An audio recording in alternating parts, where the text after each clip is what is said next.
Sige ka ba ampo, pero feel nimo kapoy hapon ka. Feel nimo nga wala ka ginatubag sa Ginoo. Nagaampo ka matag adlaw, kapangay kag kusog, on time ka sa imong mga ginahimo, pero ginakapoy gihapon ka. Feel nimo nga murag wala lang, murag gihapon, unya ginapugos lang nimo nga okay ka, pero ang tinuod dili jud ka okay.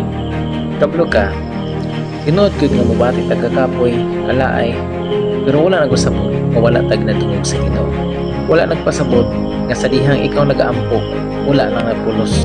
Kay posible naalang gyud mga butang nga wala pa nimo gyud nasabtan.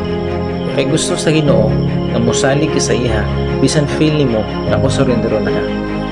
Karon, kung sige ka pag-ampo, pero feel nimo nga murag wala lang, ay gundang.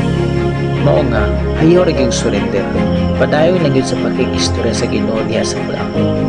Kay usahay, ang Ginoo molihok siya sa paagi nga wa gyud nato damha nga mo day na kana ang tubag sa Ginoo. Halimbawa, nag-ampo ka nga gusto ka mamahimong lig-on, then mag-expect jud ka nga daghan kayong challenges. Kisay na ng paagi, ma-practice nimo nga magmalig-on ka kung daghan mga pagsulay.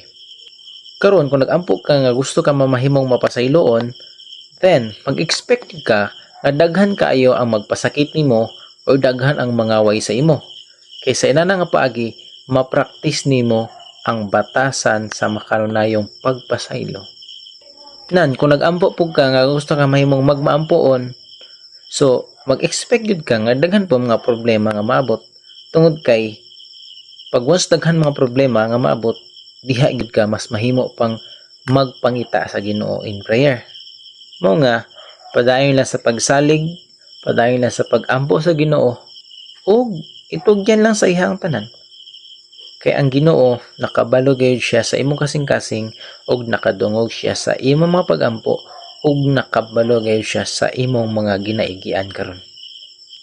Padayon lang gyud ug ayaw pag-surrender ug i-enjoy lang ang process bisag feeling mo nga gusto na ka mo hilak. Ug ayaw kalimot ang Ginoo nagauban gayud kanimo bisag asa ka padulong.